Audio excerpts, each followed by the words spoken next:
테마 52는 신제도주 유파예요. 비록 심화로 넣었지만은 기본만큼 중요합니다. 많이 나오니까. 세 가지가 있죠. 역사 신제도론, 그다음 합리 선택 신제도주의, 그다음에 사회학 신제도주의가 있잖아요. 이 세 가지를 서로 구별해야 돼요. 쉽게 나왔을 때는 구제도와 신제도를 비교하거나 구제도와 행태주의를 비교해요. 근데 어렵게 나오면은 요 각각의 이론을 따로따로 보니까 요것도 좀 봐둬야 됩니다. 자, 역사 신제도로는 자 이거야. 왜 나라마다 제도가 다른가? 똑같은 정책이어도 왜 효과가 다른가? 왜 외국 제도의 도입이 우리한테 맞지 않는가? 이런 질문에 의해서 나온 제도입니다. 이게 세 가지가 제도가 중요하다는 건 공통점이지만 나머지는 거의 달라요. 자, 어떤 제도는 지금 만들어졌지만 역사적으로 형성된 거야. 또 한 번 만들어진 제도는 다른 제도와 얽혀 있어요. 이러니까 이 얽힘 속에서 그 제도가 계속 지속되고 개혁이 잘 안 돼요. 왜 하나가 없어진다고 해서 될 문제가 아니라 얽혀 있기 때문에 이 얽혀진 전체를 다 없애야 되는데 그런 건 쉽지 않다는 겁니다. 이 얽혀진 전체가 다 없어지는 게 역사 단절이에요. 이런 건 일어나지 않기 때문에 한 번 만들어진 제도는 지속적이라는 거야. 됐죠? 그래서 다시 지금의 제도는 과거의 제도장 속에서 형성된 것이고요. 한 번 만들어진 제도들은 관계 속에 얽혀 있기 때문에 지속적이고, 그치? 그리고 이런 제도장 속에서 어떤 제도가 들어왔기 때문에 그 안에서 어떤 경로 의존성이 나와요. 종단이겠죠? 그래서 역사적이다, 지속적이다, 경로 의존적이다. 이런 용어가 포인트야, 이제. 과거 선택이 지금의 선택을 제약한다. 과거 제도들이 지금 제도를 제약하고 이런 제도들은 또 미래 제도의 형성을 제약할 겁니다. 또 이런 제도들은 다른 제도 영향을 받아요. 그러면서 또 다른 제도 영향을 주기도 하겠죠. 여태까지 미국은 다원주의 사회였어요. 온리 정치 제도는 사회에 영향을 받는 종속 변수였어요. 이런 정치 제도가 오히려 경제나 사회나 문화 제도에 영향을 줄 수 있단 말이에요. 이러니까 제도와 제도의 상호 의존성, 또 제도와 인간의 상호작용이란 말이야. 이러니까 정치 제도 역시 일방적으로 사회로부터 영향을 받는 게 아니라 사회 영향을 주는 상대적 자율성이 있다 없다? 있다는 거야. 그걸 독립 변수이자 종속 변수로서 제도. 어떤 제도는 다른 제도 영향을 받고 동시에 영향을 줍니다. 이걸 정치에 집어넣어 봐요. 정치 제도는 온리 사회로부터 영향을 받는 것뿐만 아니라 사회에 영향을 줘요. 그치? 이런 제도는 인간의 의지도 있겠지만은 이것도 있어요. 이건 거의 미약하고 기존 제도의 발달 경로, 그리고 우연히 어떤 역사 단절이라든지 어떤 제도가 들어왔을 때 형성된 우연성에 의해서 제도가 하나의 장이 만들어진다는 거예요. 이러니까 하나 제도가 바뀐다고 해서 전체가 바뀔 수가 없어요. 다 얽혀 있기 때문에. 이미 기득권이 존재하고 얽혀 있기 때문에 하나 제도만 개혁한다고 해서 또는 외국에서 좋은 제도 하나 데리고 들어온다고 해서 전체가 달라지지 않는다는 겁니다. 그치? 언제 바뀌는 건데 이런 장이 한 방에 바뀌는 충격이 왔을 때 그때 가서야 제도가 단절되고 새로운 제도장이 만들어진다는 거야. 역사 충격에 의해서 제도가 단절되고 단절이죠. 그리고 새로운 균형인 제도가 만들어져요. 이거는 잘 안 바뀐다는 소리예요. 왜? 이런 충격이 쉽게 오는 건 아니니까. 근데 어쨌든 요번에는 우리 코로나라는 엄청난 충격 속에 살고 있어요. 그러다 보니까 분명히 기존 제도가 많이 바뀔 것 같아요. 또 이런 제도장 속에서 우리가 어떤 제도장에 사는가에 따라서 우리 선호가 달라져요. 여러분이 미국 제도장에 사는가, 한국장에 사는가에 따라서 여러분의 선호가 달라질 수 있다 없다? 있어. 인간 선호가 장 속에 형성되니까 내생적이라고 그래요.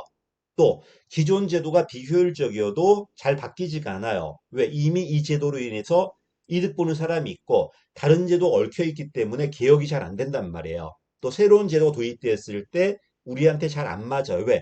그 새로운 제도가 다른 나라 장에서는 참 좋은 거였겠지만 그런 장에 아닌 우리나라 장에서는 안 맞을 수도 있겠죠. 다 도입해야 되는데 일부만 도입하다 보니까 장이 달랐기 때문에 잘못된 효과가 나올 수 있다는 겁니다.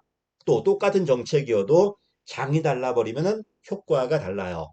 국가 간 제도 형성과 정책 결과가 상이하게 나온다는 겁니다. 정해진 게 없겠죠? 이러니까 다 봐야 돼. 귀납적이야. 사리 연구, 비교 분석하면서, 똑같은 정책이어도 장 속에서 어떻게 달라지는가, 왜 이런 장이 만들어졌는가를 하나하나 귀납적으로 이해할 수밖에 없다는 겁니다. 그치? 그 다음 맨 마지막에 여기에 연결되어 있는 게 시차 적응법이야. 똑같은 정책이어도 초기에 어떻게 선택했는가, 도입 순서가 어떻게 됐는가에 따라서 결과가 달라질 수 있다는 겁니다. 근데 문제는 뭐냐면 인간의 의지가 별로 없죠. 결국 장 속에서 만들어지는 거지 인간의 어떤 의지에 의해서 제도를 바꾸는 이런 능동성은 좀 못 보잖아, 지금. 그래서 제도 결정론의 오류다 이런 비판 받습니다.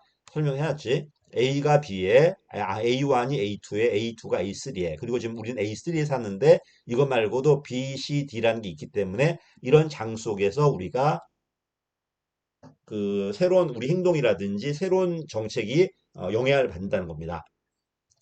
자, 연장으로 시차 접근법입니다. 얘가 나왔을 때 제일 중요한 건 역사 접근 방법이에요. 역사 신제도주의. 자, 똑같은 정책이어도 어떻게 도입되었는가, 거기에 따라서 달라질 수 있다는 거야. 여러분도 어때요?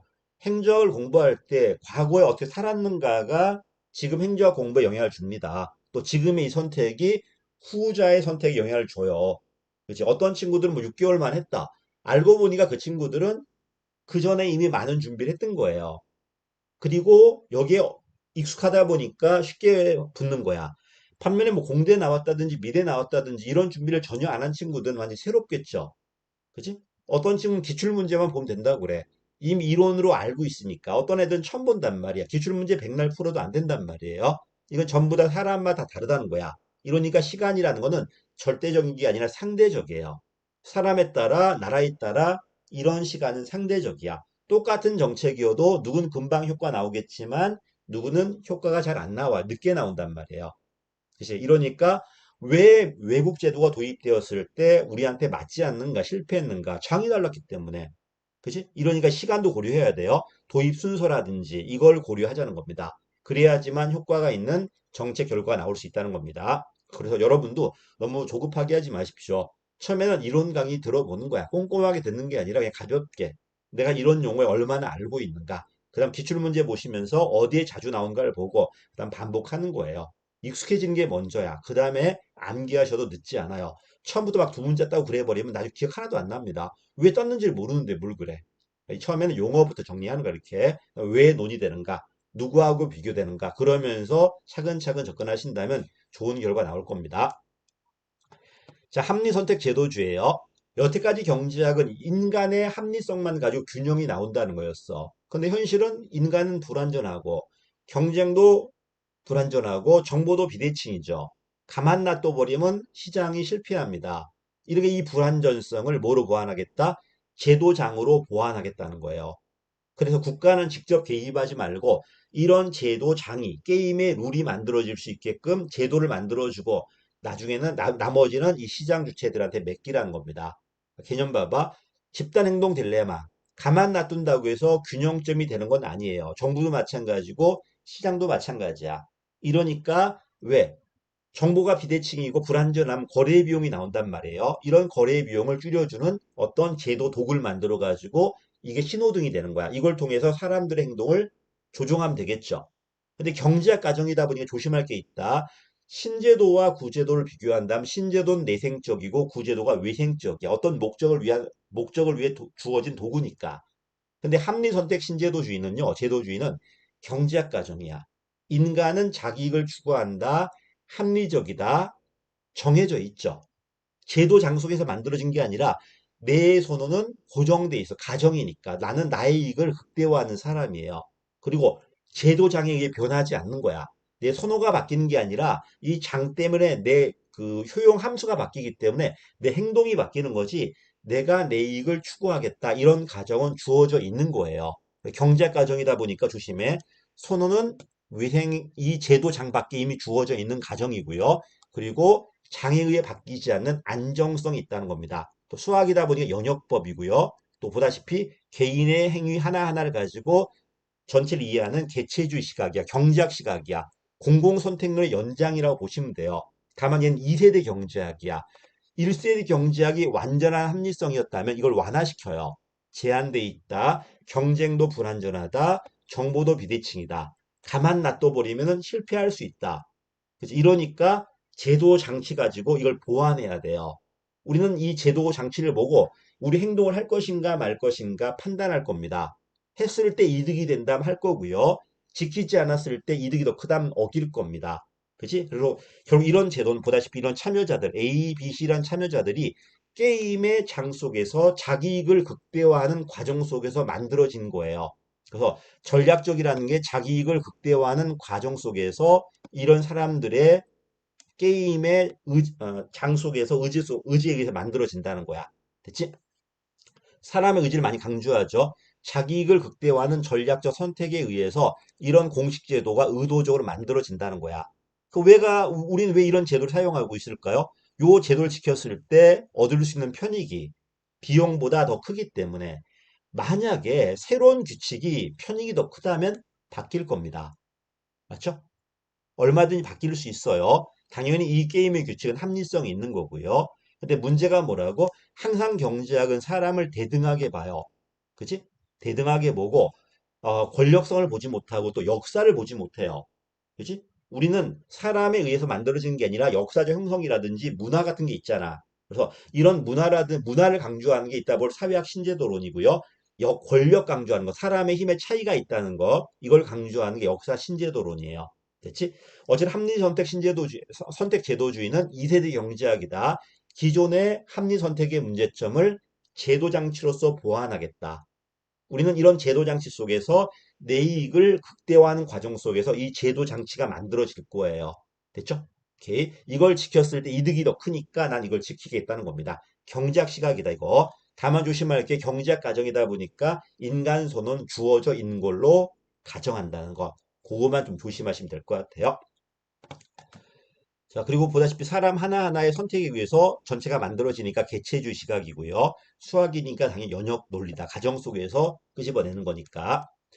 사회학이다. 이거 문화론이에요. 우리는 지금 미국 문화권에 살아요. 그러니까 어쩔 수 없이 우리는 미국의 문화 제도를 배우는 거야. 우리한테 맞아서 배우는 게 아니라 이걸 배우지 않았을 때 압력이 들어온다든지 혜택이 박탈될 거야. 이러니까 우리는 이걸 채택할 수밖에 없죠. 반면에 북한은 사회주의 국가, 소련의 영향을 받죠. 비문화권의 제도를 도입할 수밖에 없어요. 그럼 이런 걸 도입한 이유가 뭘까요? 우리한테 이득이 되니까? 아니야, 그게 아니야. 이걸 도입해야지만 정당성을 인정받으니까. 여러분도 아마 또래 문화가 있을 거야. 그 문화권의 애들을 그 행동을 배우지 않는다면 그 문화에서 배척이 되니까 나한테 합리성이 없어도 그 문화를 도입하지 않을까요? 이렇게 설명하는 게 사회학적 신제도론이에요. 됐지? 왜 조직은 닮아가는가? 그 얘기야, 지금. 왜 닮아가는가?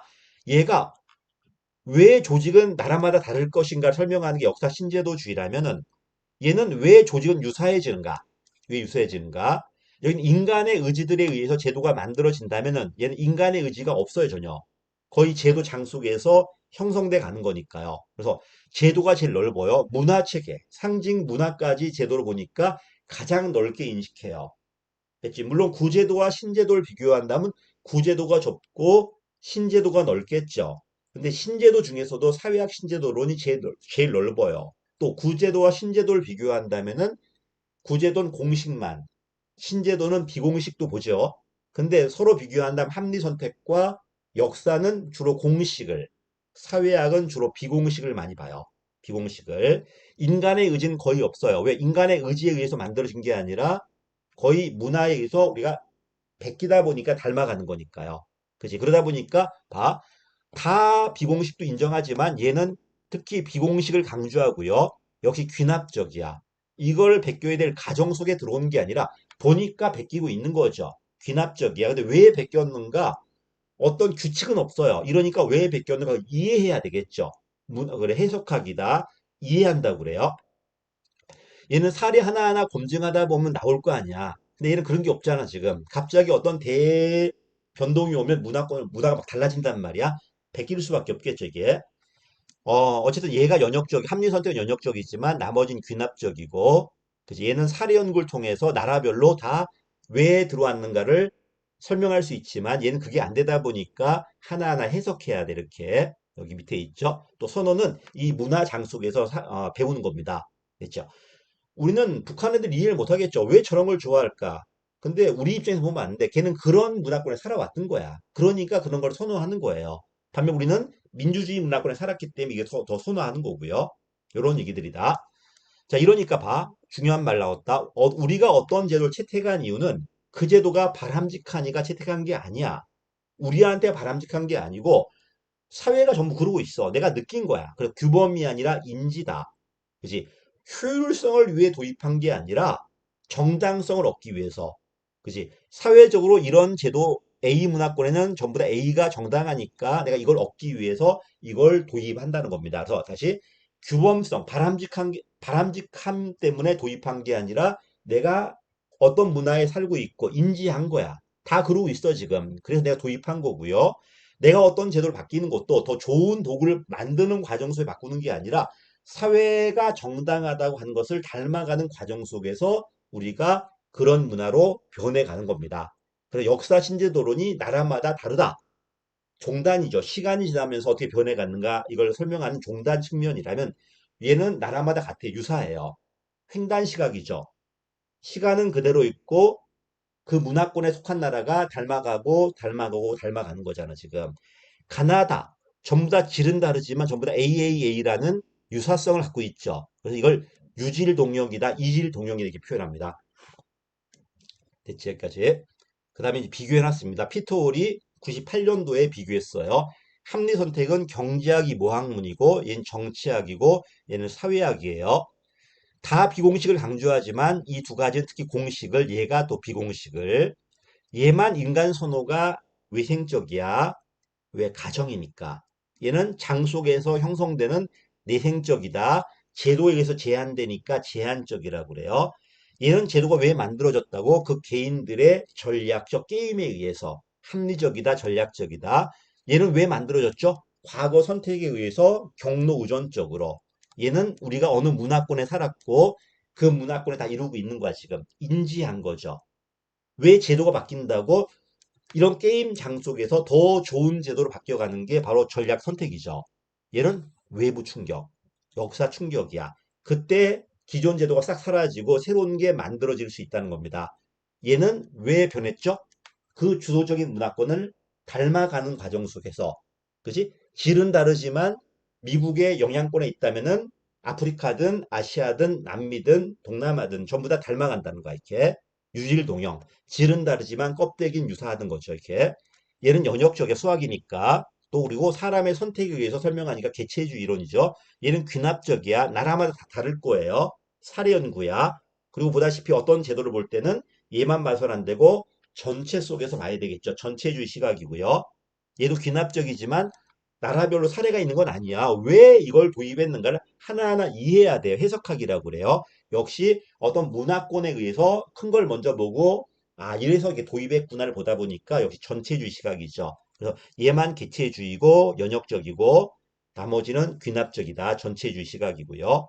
요 표까지. 요걸 이해하셨다면 위의 설명은 다 이해했을 거라고 저는 생각을 합니다. 요게 나오면 좀 어려워요. 문제 풀면서 나머지는 또 한번 해보겠습니다. 여기까지 하겠습니다. 감사합니다.